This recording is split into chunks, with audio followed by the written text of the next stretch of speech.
the video.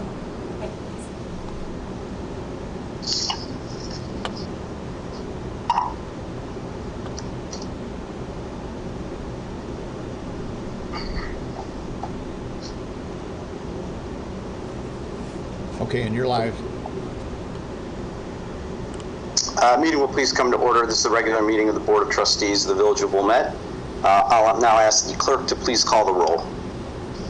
Trustee Sullivan? Here. Trustee Barrow? Come back to Trustee Barrow. Trustee Dodd? Here. Trustee Kurzman? Here. Trustee Kennedy? Here. Trustee Plunkett? Here. President Belinsky? Here. Let's go back to Trustee Barrow. Maybe he was muted. Yeah, Trustee Trustee Barrow Barrow? is muted at the moment.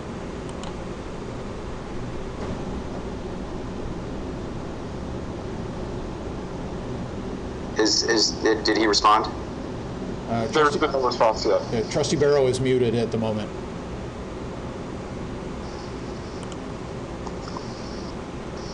He might have stepped away, not realizing we were getting going here. Hang on.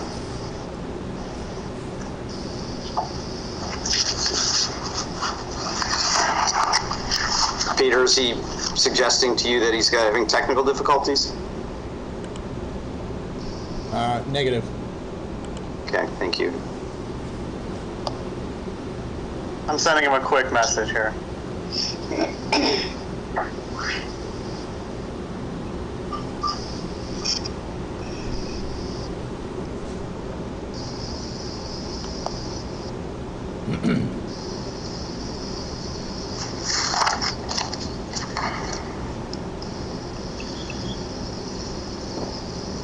Peter, can you explain how to unmute?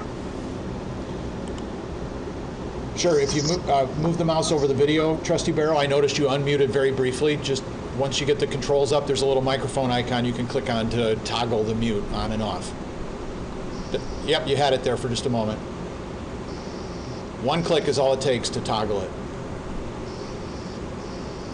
How's that now? There we go. All right, so Trustee Barrow is present, is that correct? Here? Okay, so we're all here. We have a quorum.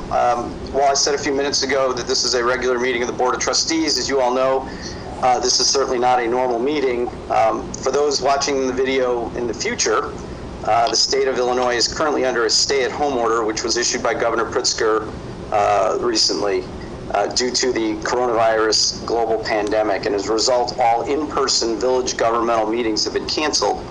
However, the state also suspended the Open Meeting Act to permit electronic meetings of governmental bodies like the Village Board. So I do believe that this is the first meeting of its kind for the Wilmette Village Board, and I thank the staff for implementing the technology solution that we're using today, which is Microsoft Teams.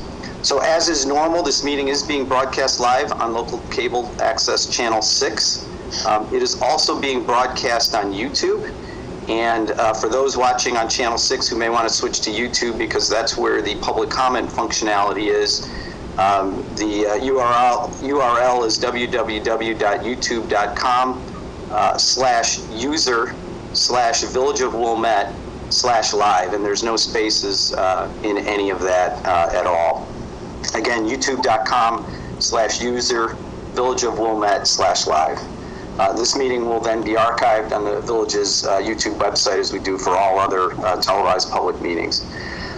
Today's meeting is obviously a little different in terms of how the public can participate. To ensure our residents and business owners have the opportunity to effectively participate, we have solicited public comment prior to the start of the meeting via email. That was in the notice of the meeting and in the agenda. If you sent an email to publiccomment@wilmette.com prior to the start of the meeting, staff will read the email during the appropriate public comment portion of the meeting. And if members of the public would like to participate during our designated public comment periods, you may also submit comments through YouTube Live, which will then be read to the village board by a member of the staff. All comments will be recorded into the meeting minutes as we typically do. With regards to the agenda, we'll call the matters in the order in which they appear on the agenda. We have a short agenda, just 2 items relating to the declaration of emergency connected to the coronavirus pandemic. Item 2 is the consent agenda. I'm going to remove both of the items from the consent agenda for discussion, so they'll be covered under the administration committee with Trustee Dodd. So there are no items on the consent agenda now, therefore there's no need for a motion or a vote on the consent agenda. And we'll move on to those items that were now part of the administration committee report. So Trustee Dodd, administration committee. So I make a motion to approve item 2.1, adoption of resolution 2020-R-17, declaring an emergency affecting the public health and well-being due to the outbreak of the COVID-19 virus. Is there a second? Second. It sounded like it was Trustee Plunkett. So the motion has been moved and seconded. Thank you, Trustee Dodd. We're going to start with Mr. Stein. He's going to run through the elements of the emergency declaration. Thank you, Mr. Mayor. So back on the 17th of March, the village president, under his authority, both under state statute and our village code, issued a declaration of emergency, which had various different components to it. It was really a declaration of local disaster and public health emergency based upon, obviously, the COVID-19 spread. In that declaration, it is valid for only 7 days or until the village board can meet. At the time that this was drafted, the governor had not yet said that electronic meetings were allowed until basically 4 o'clock that day, so we made some quick amendments to allow for the electronic meeting. In the declaration, valid for 7 days, like I said, there was emergency purchasing provisions provided. That is already pursuant to the village code.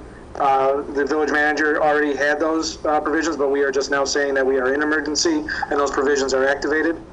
Emergency staffing, that we're giving the village manager the ability to hire any consultants or anybody new to help with this pandemic, and that includes other firefighters as well as police officers, and make changes to the collective bargaining agreement as needed. So far, we're nowhere near that point. The other thing, obviously, is the closure of public buildings. That is the issue right now, which why we're meeting electronically. Then the cancellation and postponements of meetings, which is why we're allowed to have an electronic one, but we're not letting other committees or boards meet at this point, with the exception of the Board of Police and Fire Commissioners that need to hire another firefighter. And then there's suspension and expansion of certain village regulations. That includes the allowing for the curbside sale of alcoholic beverages as well as food, and then also the parking spaces or the temporary loading spaces to allow for those as well, to help people. Since we are meeting today within a week, this declaration has to be either extended by the village board through a vote, or it will essentially cease. The resolution now asking for the extension of it essentially keeps exactly all those provisions that I just read off, and includes an additional one, which is going to be discussed now, is the additional powers granted to the village president for the economic incentive packages that staff and the village president are proposing to the village board today. If this is not extended, then all the emergency powers are gone and will not be there anymore. The duration of this extension is till April 14th, which is supposed to be our next village board meeting. However, it does extend past that if we cannot legally and safely meet. The governor's declaration of suspending the Open Meeting Act actually expires on April 7th. It's not known if he's going to extend that or let it cancel. And at that point, we may not be able to legally meet electronically or safely meet in person. So that is why that extension is continuing, is in there. Any questions on that?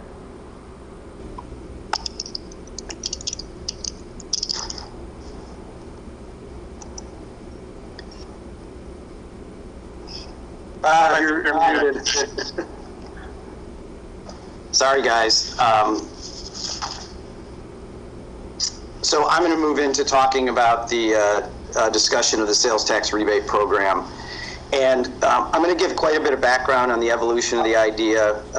In an ideal world, this information would have been included in the memo, but clearly we are working in really unprecedented circumstances and working under unprecedented conditions, because, I mean, quite literally, the state is in a state of emergency, and since the evening, really, of Wednesday, the 11th, that's when the coronavirus became much more prevalent and much more extreme in terms of the measures that were being taken.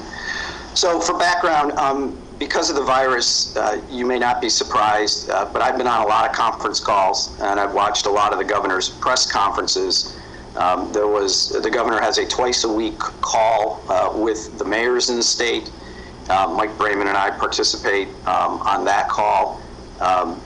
Lori Lightfoot, Mayor Lightfoot, has organized the metropolitan mayors and generally making the city of Chicago's expertise available during those calls. And yesterday, Brad Cole from the Illinois Municipal League organized a call with Senator Durbin and Senator Duckworth to talk about the stimulus that's being worked on in Washington right now, I guess the third stimulus. So the one thing that I took away from those calls, it's very clear that the federal and state government is thinking about workers who lose their jobs. They are making significant changes to the unemployment insurance benefit programs, and I've heard the governor reference that multiple times. They also have a plan for small business, but I was very concerned about the plan because of the timing. And why was that the case? Well, the program is run through, the small business program is run through the SBA, the Small Business Administration. And having some familiarity with the SBA program, because I used to work for a firm, well, I didn't work on SBA loans, I worked for a firm that was one of the largest originators of SBA loans. And the SBA loan process is notoriously slow, months in a world where we usually do things in weeks. So we sort of thought about what we could do, and last week we had an idea. And we were trying to figure out how we could support the local merchants. And I guess taking a step back, you ask, why should we care from a public policy point of view? Why is that important? Well, I would suggest to you that our local merchants are key to the vitality of our village, and they collect sales tax, and preserving that future sales tax revenue is very important to the village and to our residents. So I'm going to now jump sort of into the memo, to pieces of the memo, so I'll try and tell you what I'm addressing if you want to follow along. But the second paragraph after background, or in background, which is the second to last paragraph, talks about the federal and state programs, which are loans and grants. And as I said, the process is very slow. I did see a sort of cheat sheet on the process that I believe the chamber may have circulated. And, they were talking about the loan application, 2 to 3 weeks to review, plus time after that. And for those of you who aren't aware, and I believe this program is operating in the same way, the SBA doesn't make direct loans, banks make the loans, and then the SBA guarantees them. So, my view was this was at least 4 weeks, maybe 6 weeks, maybe even longer, before there was any money to small business. And, as a local government, we have the ability to move faster. And one of my peers, who's a mayor of a local community, likes to say that local government is the level of government that actually works. And so the idea was to rebate a portion of the sales tax which these businesses had paid to us. And I'm now on the top of the second page of the memo. I think all of you know, but for the benefit of others, the sales tax today in Wilmette is 10%, and there are multiple bodies which tax that. We get a 1% piece of the state sales tax, and we also have another 1% from our home rule sales tax. So in total, our sales tax is 2% of eligible sales. The idea for this program is to try to distribute some immediate cash The idea was for operating expenditures, not capital expenditures, and there's some state law issues around that. One of the trustees suggested that we remove rent from the eligible items because that might disadvantage a small business negotiating with their landlords, and I think that's a good idea. So I think we would limit this to operating expenses. That's payroll, paying suppliers, buying the goods that they sell. The plan is that the village would require documentation of the use of the grant funds after the fact. That's consistent with what we have to do when we get grants from other governmental entities. And in the event that the proceeds weren't spent in the designated way, we would have the ability to claw back those expenditures. I think this really only comes into play if a business closes soon after receiving the funds. And it's not our expectation. We don't want to claw back any of these funds. The idea is to hand that money to the businesses to create a bridge to the larger programs. So then we had this idea. We had to start thinking about the specifics about how it would work. And the memo outlines the eligibility guidelines. The focus here is on small businesses that don't have some larger entity backing them up. And that's really the key here to the exclusions that were set. But I'm going to walk through them all because this is really the heart of the program and the instructions that we would give to the staff. So first off, the first three are sort of obvious. That you need to have a village license. You need to be operating as of the date of the declaration. And then you have to generate sales tax, because at least at this point in time, this program is a sales tax rebate program. We could certainly talk about non-sales tax businesses for a future program. But right now, this is the easiest program to administer, and arguably the one with the strongest public policy, because continued collection of sales tax is important. So 4 through 9 are really how we're limiting the universe. So I'll talk about 5 first, which is no more than $7.5 million of sales. Those are big businesses, and the staff has noted that that is consistent with the program that the state of Illinois is implementing in terms of delays on remitting sales tax.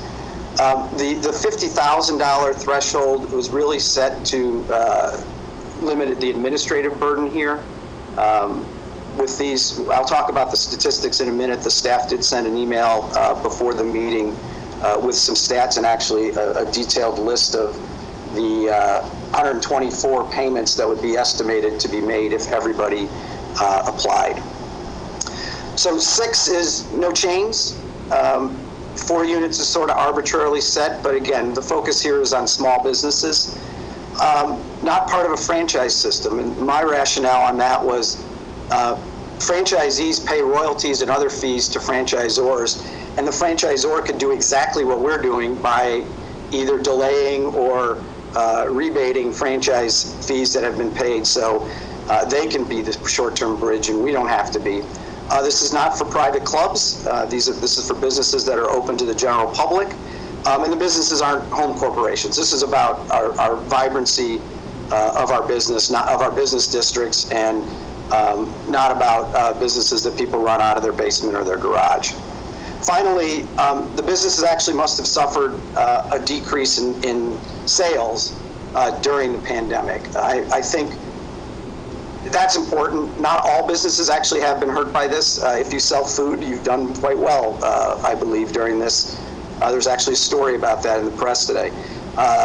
So it depends on what they sell. The 15% number is somewhat arbitrary, but is based on my experience, both as a former restaurant and retail executive and in my professional life today. 15% is a big hit. I will tell you that most of the clients that I'm talking to today are suffering more like 25% hits. So under normal circumstances, the board would approve the money and the staff would do the rest. This is a little bit of an unusual program. We're not just hiring somebody to pave the roads or trim the trees. So we're getting into a little bit more detail. And some of the specifics around this, again, the staff sent some detail this morning. The total estimate for this amount is $345,000. The minimum payment would be $340. The maximum payment, $14,660. The median payment is $1,485. There are 124 businesses that are eligible of the 602 sales tax paying entities. And again, the file that was sent shows all 124 payments, again, ranging from $339.98 to be precise, and $14,663.67. So moving on to the financial impact, the village collected almost $4.4 million in sales tax last year, and again, that was broken into two components. The $2.6 million in the municipal sales tax, that's what we're talking about here, and the $1.75 million of the home rule sales tax. And the amount that we're talking about now is 50% of the 1%.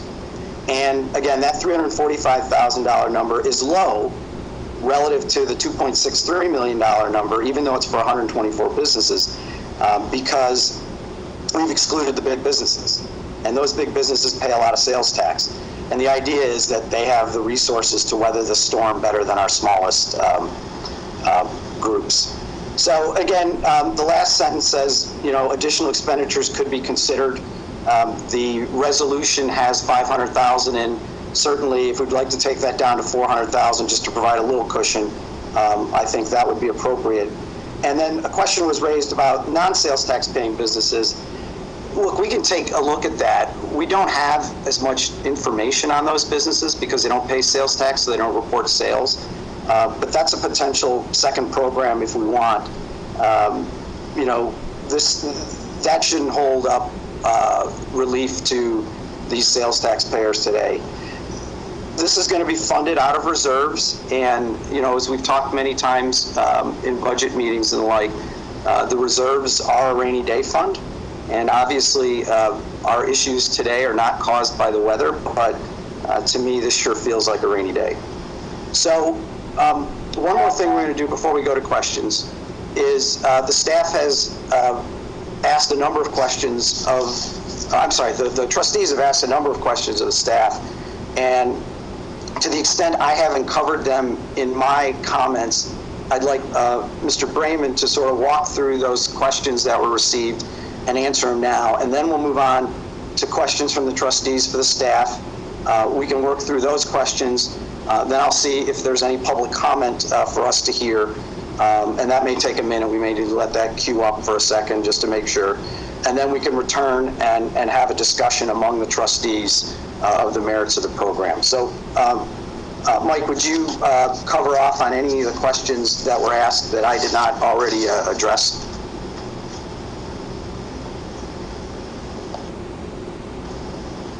And you may be on mute if you're talking.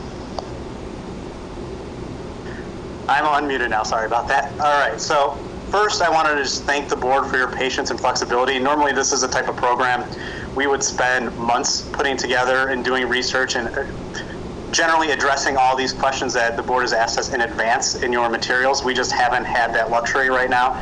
So thank you for sending us these questions. They're good questions. I will go through them. Bear with me as I try to make sure not to repeat the ones that President Belinsky had addressed. I believe the key financial payouts of the program were addressed by President Belinsky, as well as the number of eligible businesses, which is about 124. There was a question about, should we require documentation of how the funds will be used at the time of application? I think now we've narrowed that to eliminating rent, so we would be looking at payroll, suppliers, or potential use for utilities. I don't see a reason why we couldn't include a checkbox on the application of how the business would intend to use those funds. There was a question about how we came up with the initial $500,000 for this program that's in the disaster declaration. That was put together prior to us drilling down into the data more that we sent to the board this morning. That initial $500,000 is just based on an estimate of 1/4 of our annual home rule sales tax collections, so about 0.25% of our 1%. So we've now narrowed that number, and it's closer to about $350,000. There was a question of what happens if a business closes. Our administrative rules would require that a business remain open for at least 30 days after receiving the payment. If they close prior to that, the business owner or owners, plural, would become personally liable to repay us, and we could seek to recoup those costs. That's something Jeff is working with us on our application, that the business owners would be acknowledging that requirement of the program upon submitting their application. There was a question of whether this is a rebate program from our reserve fund, or if these are, use of sales tax dollars coming in right now. This is a rebate program based on previously submitted sales tax, not based on dollars that are coming into our merchants right now. There was a question about the time frame. We have been able to update the time frame in terms of what money we'd be looking at rebating. So we've been able to update the sales tax data we receive from the state. And just real quickly, what the state provides to us is monthly sales tax collections for every sales tax collecting entity in the village.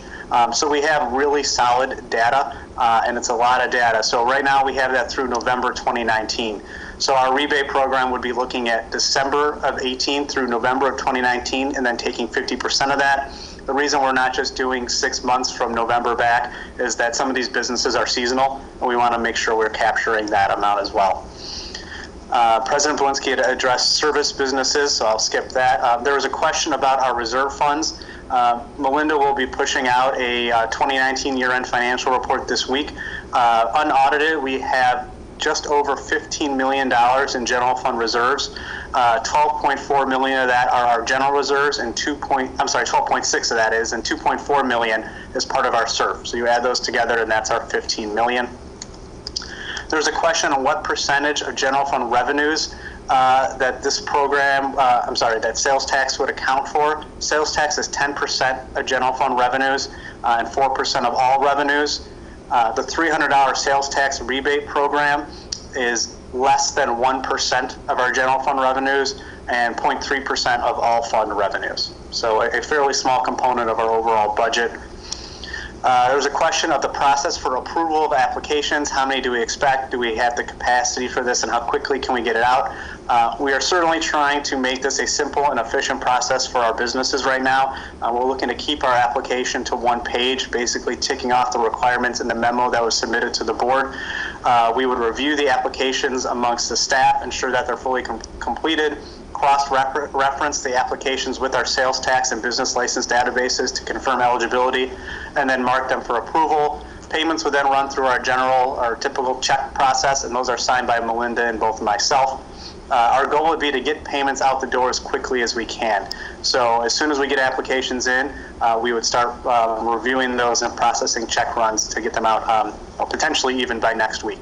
And we're also working on a web-based form to see if we can make this a little bit easier for businesses to submit. There was a good question about documentation for businesses that recently opened.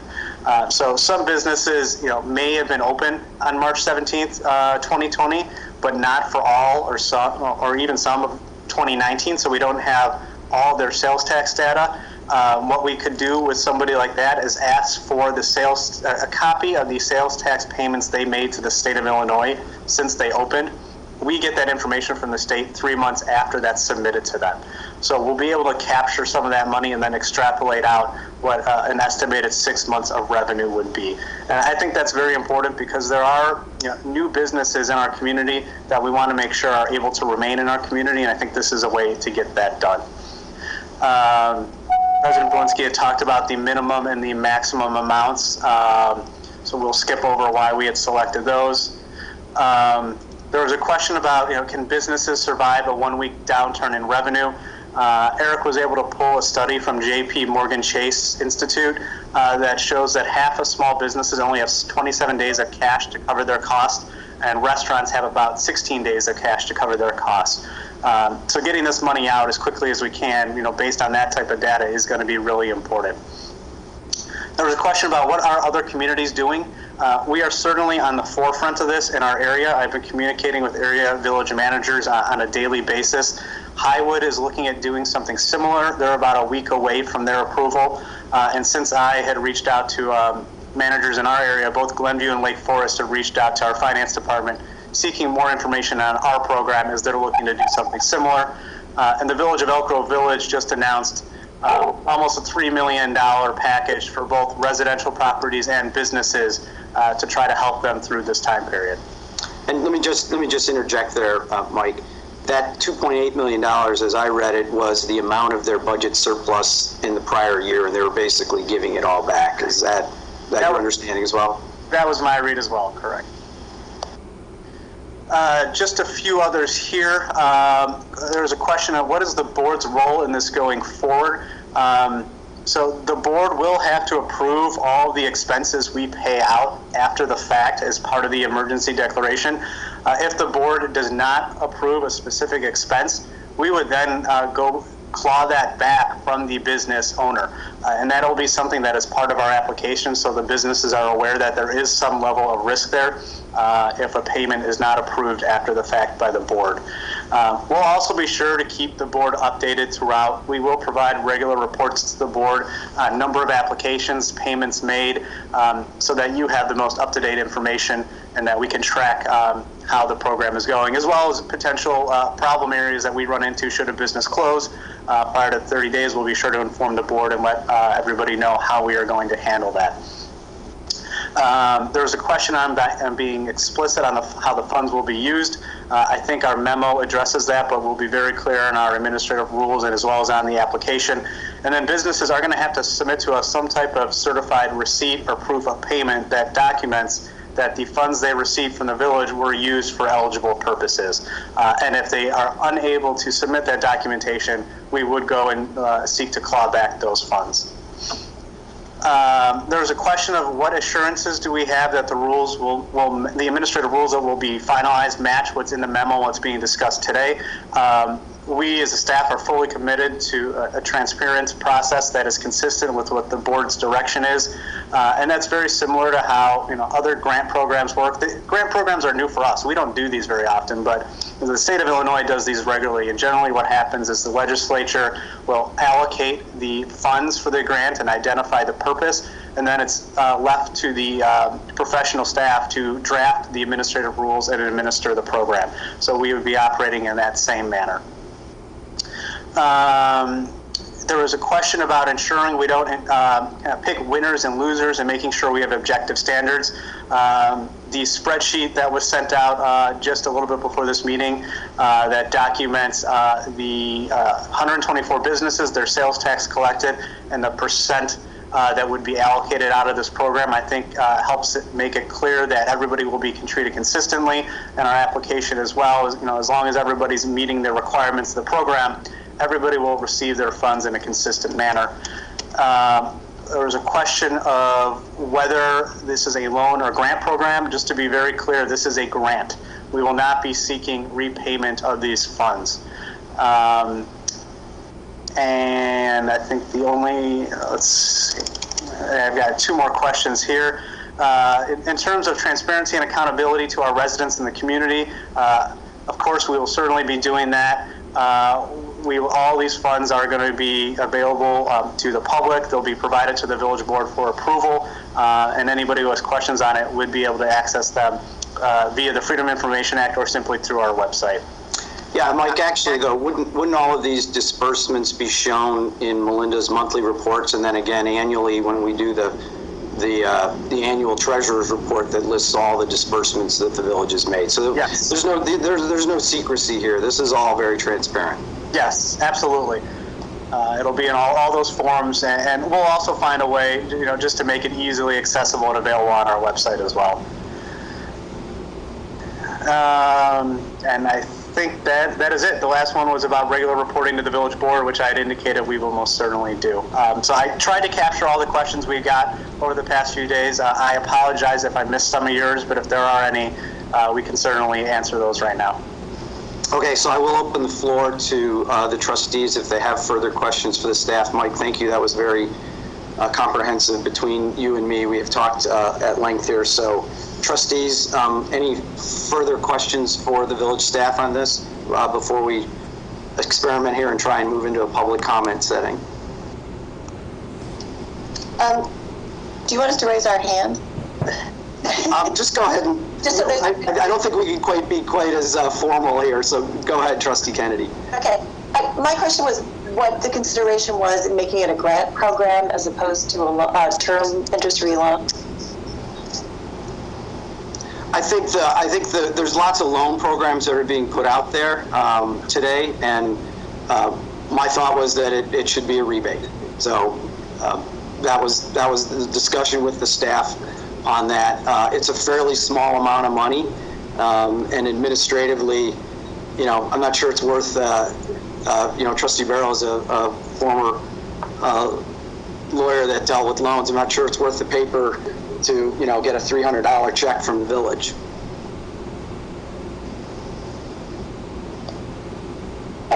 I also had more of a comment than a question.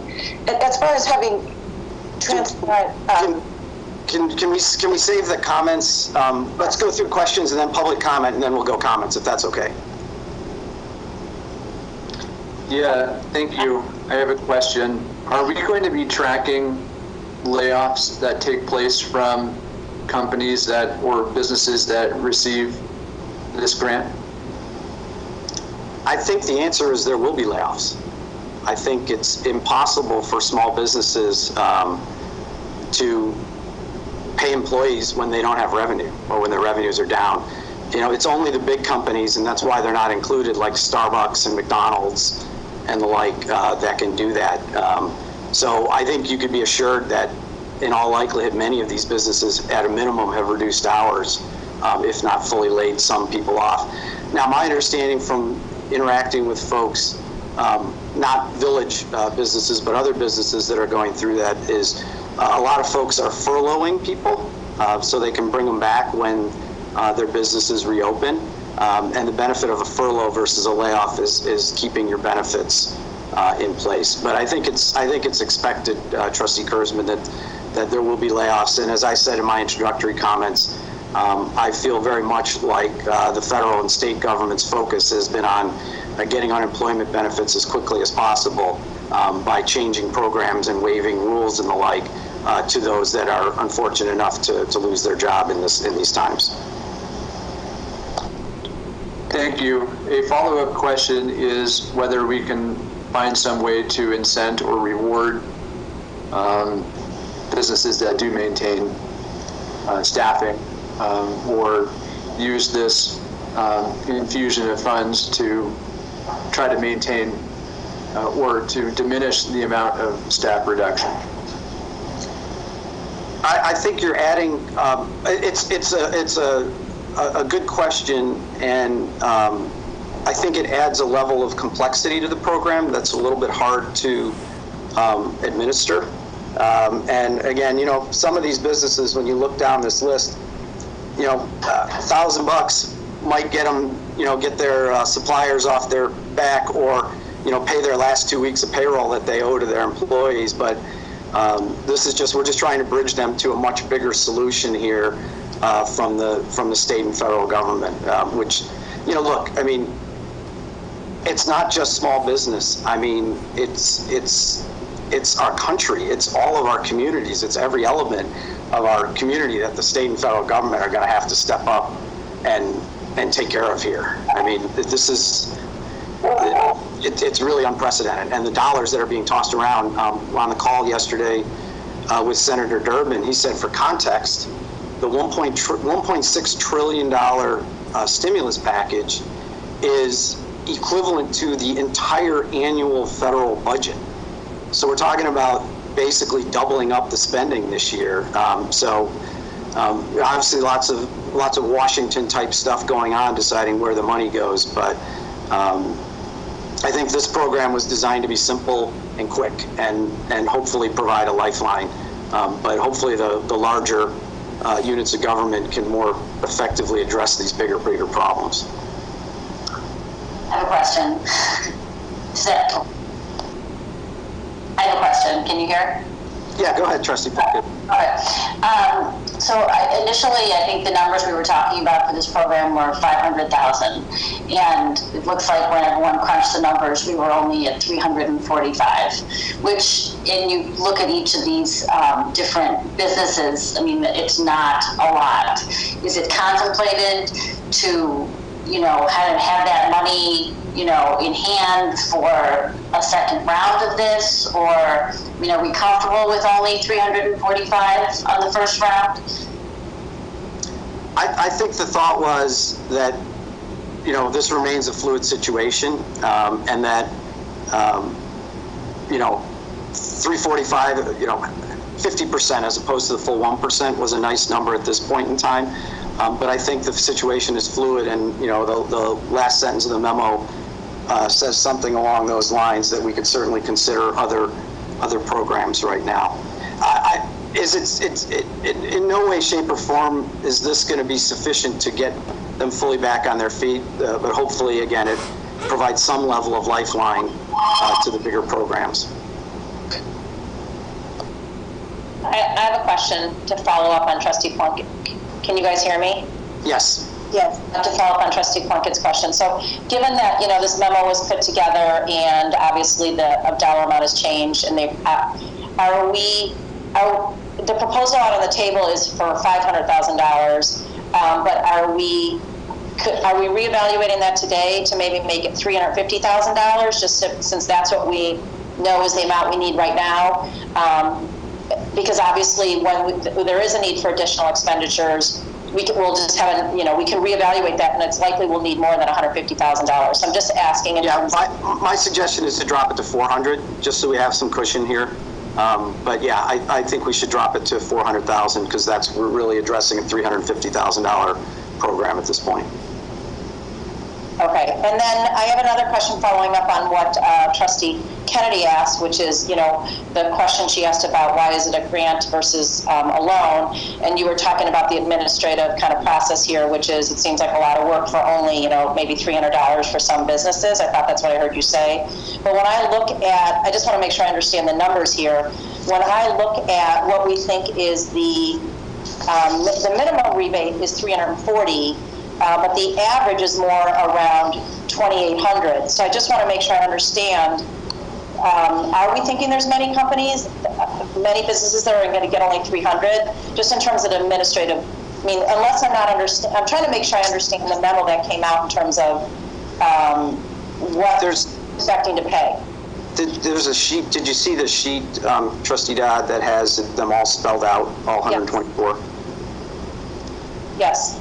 So, the smallest one is 340, number 14 is, or number 15 is 507, number 30 is 791. So there's a number of small ones. But look, we want the businesses to take this money. And so trying to make it simple and making it a grant was the thought. Yeah, I just want to clarify, it's really more to make it simple. It's not about the money. It's not about the administrative ease as much as coming back. It's more that we don't really, the perspective is we don't really want the businesses to have to pay this back. That's right. That's right. And again, they're going to be filing for other loan programs through the government, some of which I'm told might be forgivable.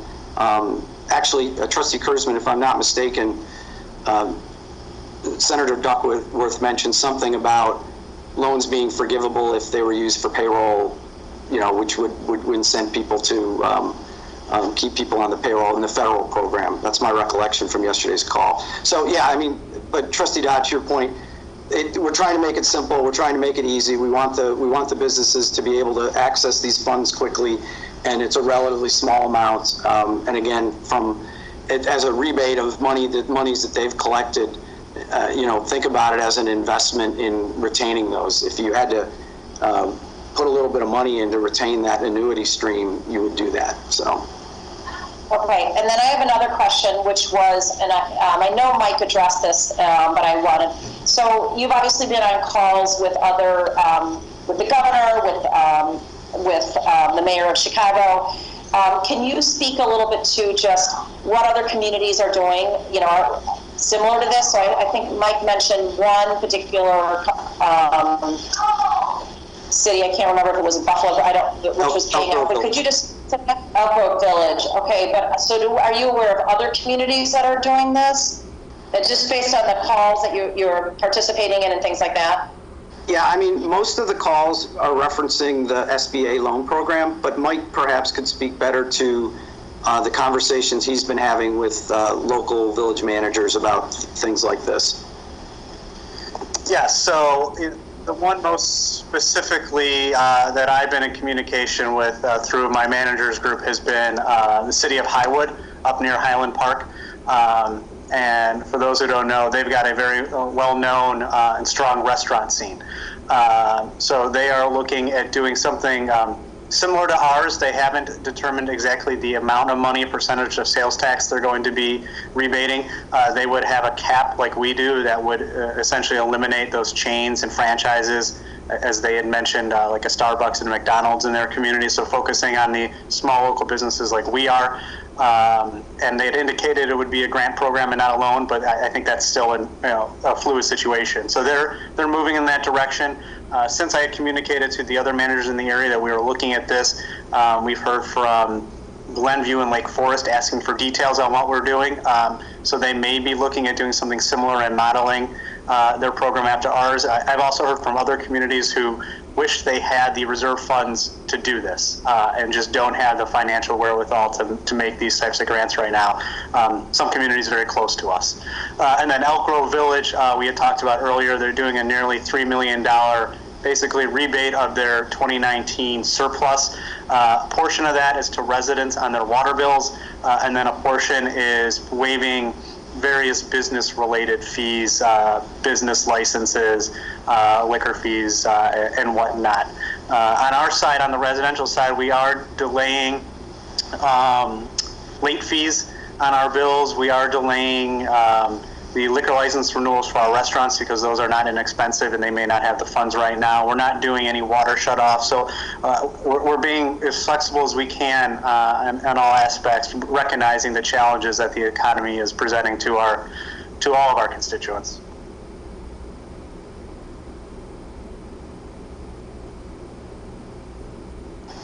Sorry, Mike, just as a follow-up then, you mentioned some, what kinds of things are we starting to explore any kinds of things for residents?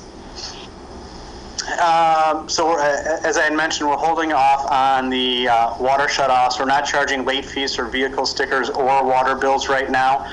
The other fees that we're also not charging permit extension fees. So if you were in the middle of a construction project and it had to stop because either your workers could come or you didn't want those workers in your house anymore, which is very understandable, we're not charging an extension if you go past your timeline on that.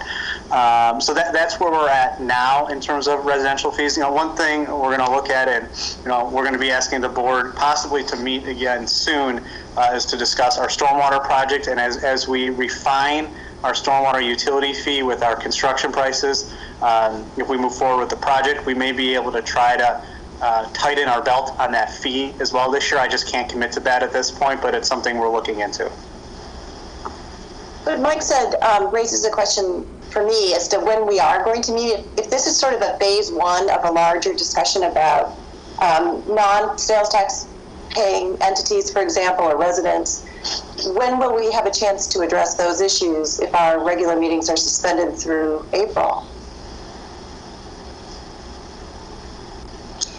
Well, Go ahead, Bob. So our next regularly scheduled meeting is the second Tuesday in April, which is April 14th. So that's our next regularly scheduled meeting. But the resolution cancels all meetings in March and April by its term. Right. Well, we're meeting right now, though. I mean, it's subject. It's all in-person public meetings are canceled, and so we have the ability to continue to meet electronically. And this is sort of a dry run for if we have a meeting on the 14th with real substance as well.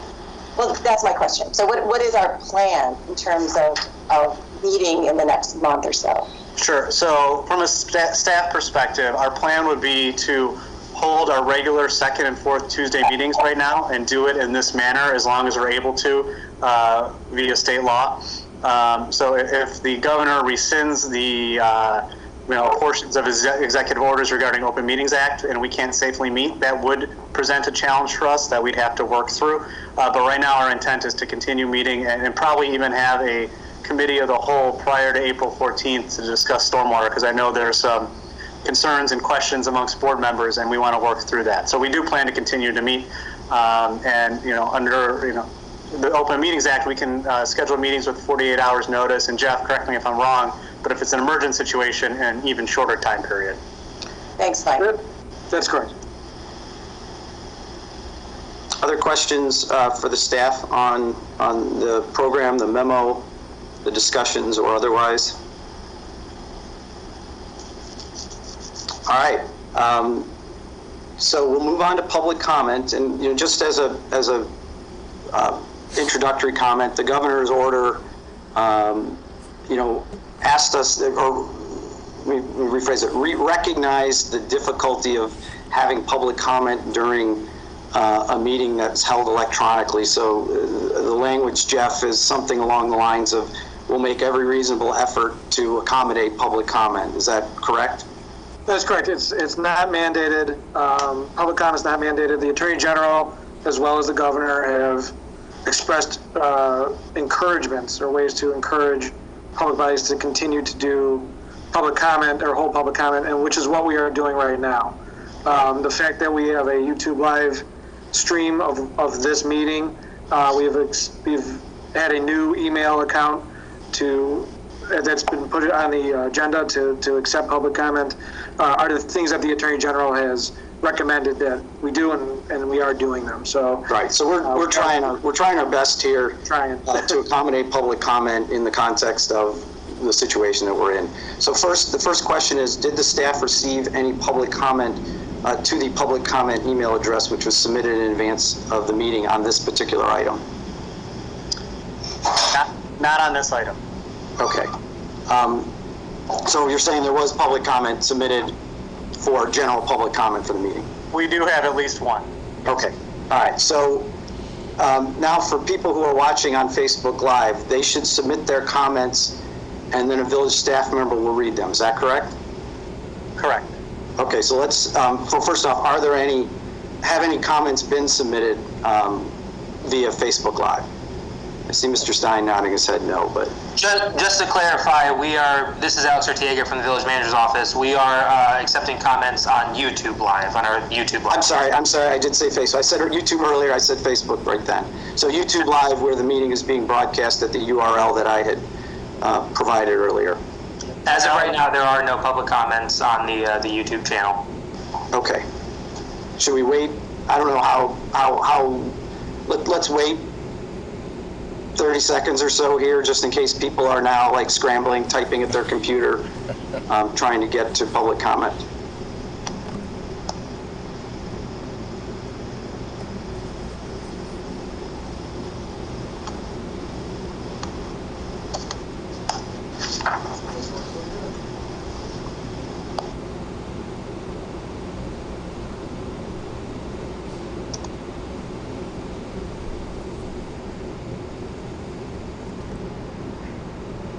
Okay, I feel like that was a sufficient period of time to wait.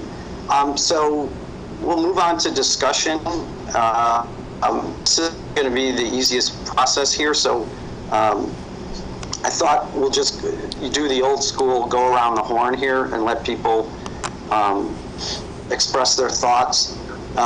Again, given that we're not in the room and I can't catch someone's eye, I'm just going to go in order of tenure on the board, and I will kick it off with my thoughts on this project. Obviously, I support it as I was part of the group that put it together. But look, I'll try to be brief, but we're living in unprecedented times. I mean, literally, the governor declared a state of emergency, and we came up with this idea when our world was being turned upside down by the coronavirus.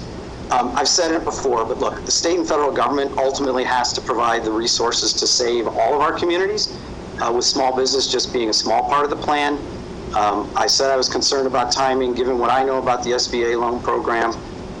It takes a long time, it could be months, for any money to get there. So we came up with this idea of the sales tax rebate to basically provide a lifeline to our small businesses to try to get to the other side when the larger government programs would be available. From a public policy point of view, these businesses contribute to the vitality of the community, and they also collect the sales tax that supports our community.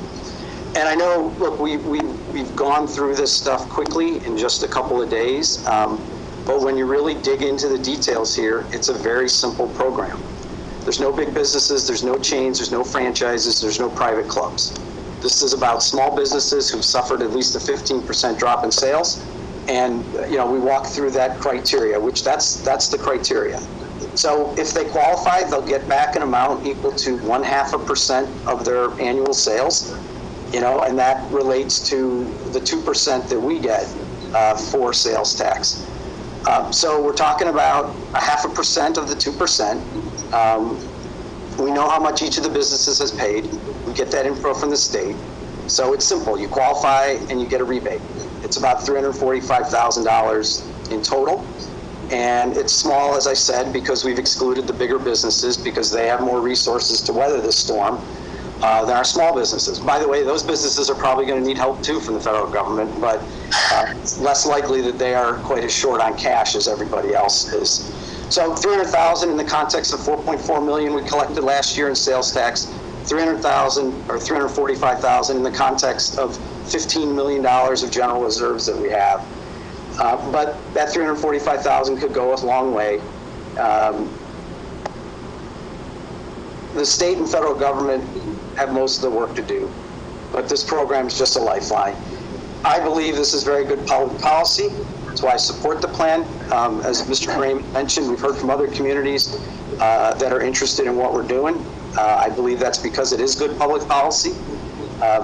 We'll set that policy and the staff will implement the details. We've already talked about the details though. Once you get through the details, this is really a small administrative task.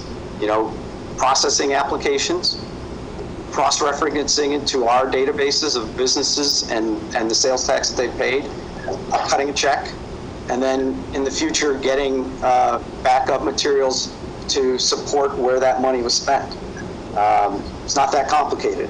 And I guess my last comment would be, as the local mayor says, local government is the government that actually gets stuff done. Let's show that we can actually get some stuff done here. So with that, I will turn it over to Trustee Sullivan for his comments. Thank you, President Belinsky, and I'm supportive as well, and echo your comments. I think this is a good start. I would almost challenge us to say, I don't know if it's enough. I think we need to lead by providing as much flexibility as possible to as many people, whether it's businesses and then eventually residents, as we can, because as we think through what they're going to be going through, you referenced a lot of your experience in other industries, and I can tell you front and center in what I do for a day job, clients are already asking for relief. This is having an impact, especially to a portfolio that I didn't think would be this quickly impacted. We are making accommodations for clients, both business side as well as personal, that we never thought we would do. I think the government, the U.S. government is giving a lot of us the leeway to do that. So regulators are being very flexible with us to help people get this through. So I would say this is a good start. I think we should still continue to be creative and find other ways to help these businesses, which are going to take a long time to come back. And it's going to be hard for them to come back. So the more we can support them through this process and period, we need to show that patience. I know it's going to hurt. I know we're going to lose a little bit, but I think it's that short-term reduction is the right thing to do for the long-term viability of Wilmette. So I'm supportive of this and as much flexibility as possible. Trustee Plunkett? Yes. I'm very supportive of this program as well. I think it's a great idea. It's not a lot out of our reserves. I do think, as Trustee Sullivan said, that, maybe we even think about expanding this, but I think right now it's a conservative number. That's a safe number. I think more than anything, it tells Wilmette businesses that we are thinking about them and that we care about them and that we support them and that we value their contributions to our community. So while these dollar amounts may be small, I'm hoping it, gives a signal to Wilmette businesses that we really want them here and, continue all the emails and, hopefully people will curbside support businesses as much as they can in this time.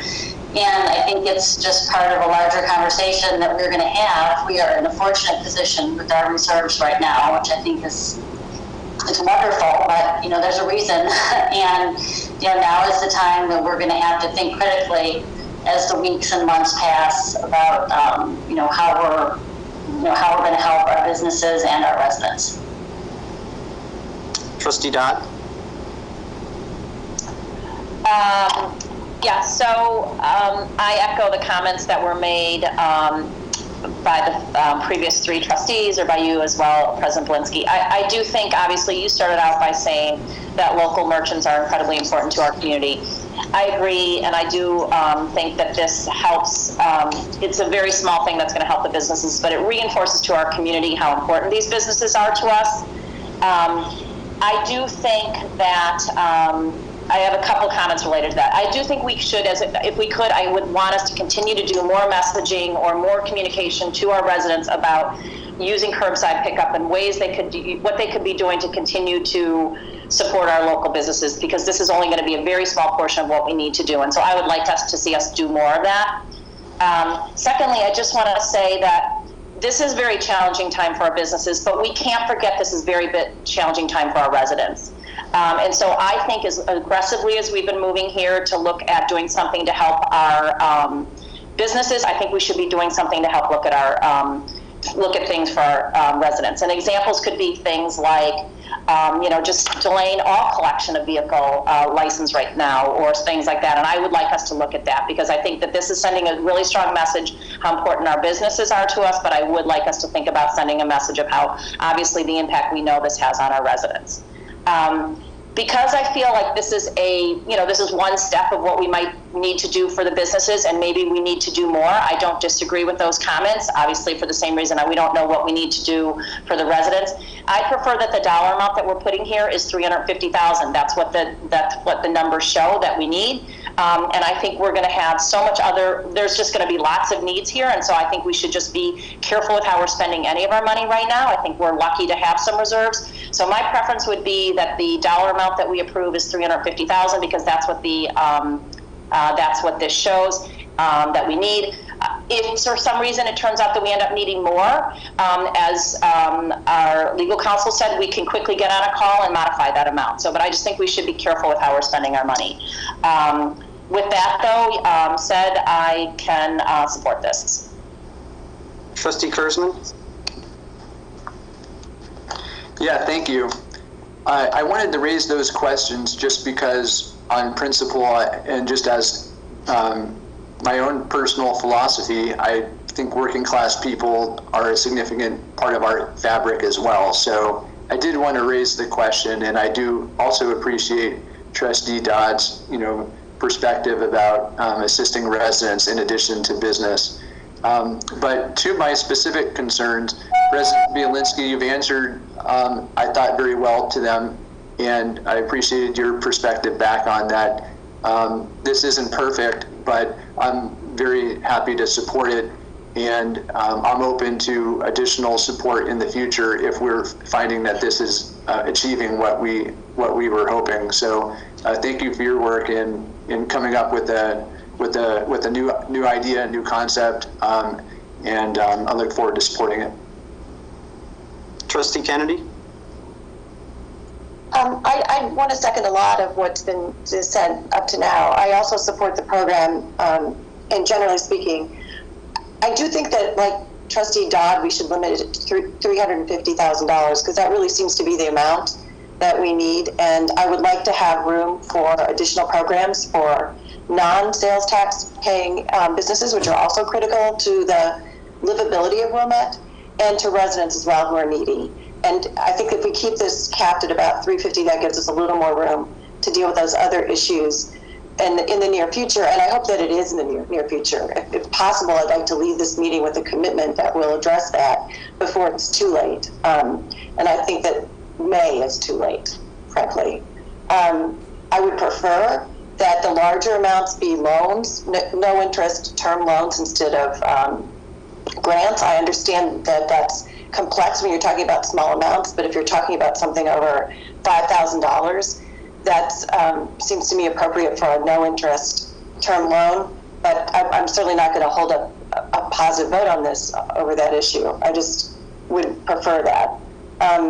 As far as sort of transparency to the community about what we're spending, I don't think it's realistic to ask people to plow through our financial reports and monthly spending reports to dig this information out.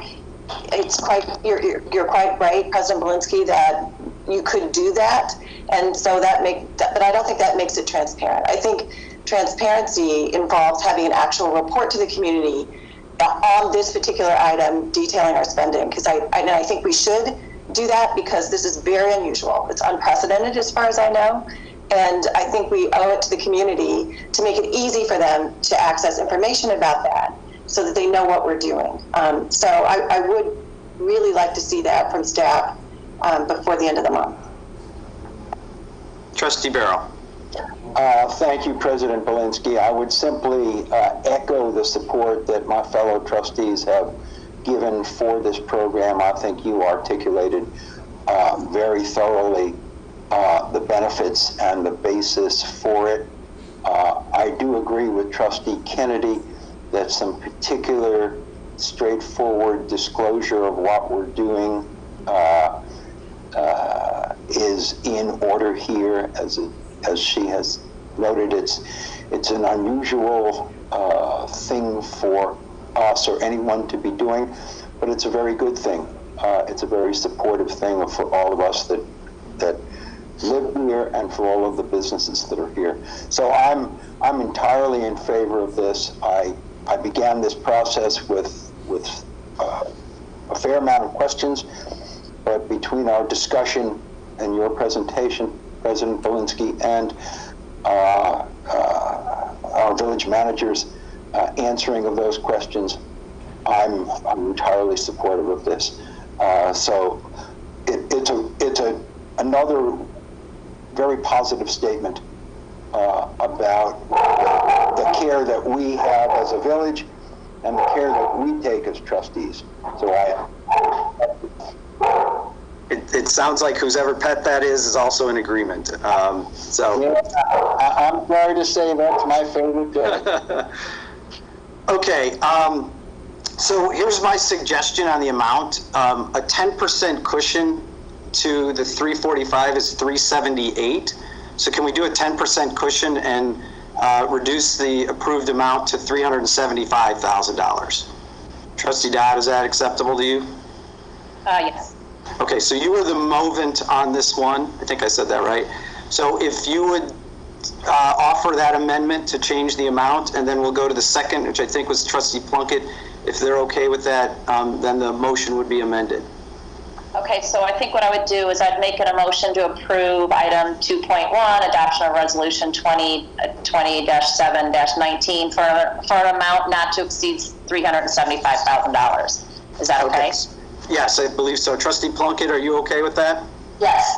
All right, so Mr. Stein, have I appropriately had the motion amended? Yep, we're good to go. Okay, so we'll call the roll now. So would the clerk please call the roll on the motion to adopt resolution 2020-R-17 as amended, declaring an emergency affecting the public health and well-being due to the outbreak of the COVID-19 virus? Trustee Sullivan. Aye. Trustee Barrow. Aye. Trustee Dodd. Aye. Trustee Kurzman. Aye. Trustee Kennedy. Aye. Trustee Plunkett. Aye. President Belinsky. Aye. So the motion carries. The resolution has been adopted. We'll move back to Trustee Dodd. You have one more item. Yes, so I'd like to make a motion to approve item 2.2, which is the introduction of ordinance 2020-0-18, amending the Wilmette Village Code in regard to emergency powers to protect the public health, safety, and welfare in the event of a disaster or other public emergency, and a waiver of rules to adopt ordinance 2020-0-18, amending the Wilmette Village Code in regard to emergency powers to protect the public health, safety, and welfare in the event of disaster or other public emergency. Is there a second? Second. Okay, it's trustee Plunkett again with the second. I think we've covered everything in this, both in Mr. Stein's presentation and then the follow-up, but are there any questions or any discussion? Okay, hearing none, would the clerk please call the roll on the motion to waive the rules and adopt ordinance 2020-0-18, amending the Wilmette Village Code in regard to emergency powers to protect the public health, safety, and welfare in the event of a disaster or other public emergency. Trustee Sullivan? Aye. Trustee Barrow? Aye. Trustee Dodd? Aye. Trustee Kurzman? Aye. Trustee Kennedy? Sorry. Aye. Trustee Plunkett? Aye. President Belinsky? Aye. So motion carries. The ordinance has been adopted. I believe that's it for the administration committee. So we'll move on to item 3, which is public comment. And again, public comment relates to items that we've not discussed. The staff said that they did have a public comment which was submitted in advance. So would the staff now read that public comment? And for those of you that are on YouTube Live, please feel free to submit your comments now for the staff to read. Once again, this is Alex Artiega from the Village Manager's Office. We received one email from a resident, Lisa Pell, at 2347 Pomona Lane. And her comment is, I urge the board to inquire if the construction company and any related contractors for this project, I believe she's referring to the construction project at Community Playfields, have N95 masks or other PPE. If so, I strongly urge the board and village request those be donated to local hospitals and healthcare workers who desperately need them at this time. And I can address that. I did respond to Ms. Appel. We checked with Berger Excavating, our general contractor on the project. They will not be using N95 or surgical mask, so that should not be a concern on this specific project. Okay, Alex, were there any other comments that were submitted on YouTube Live that we need to read? I do not believe so. Let me check just one second.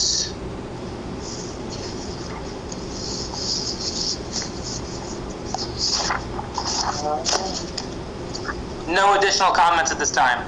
Okay, so we'll move on to item 4, which is adjournment. May I have a motion to adjourn? So moved. Is there a second? Second. Was that trustee Kennedy on the second? Yes. Okay, so moved by trustee Dodd, seconded by trustee Kennedy. All those in favor say aye. Aye. Aye. Well, should we call a roll on this, Jeff? Maybe. Yeah, I think we're stuck with calling roll and everybody. Yeah, it's just sort of a weird situation. So would the clerk please call the roll on the motion to adjourn? Trustee Sullivan? Aye. Trustee Barrow? Aye. Trustee Dodd? Aye. Trustee Kurzman?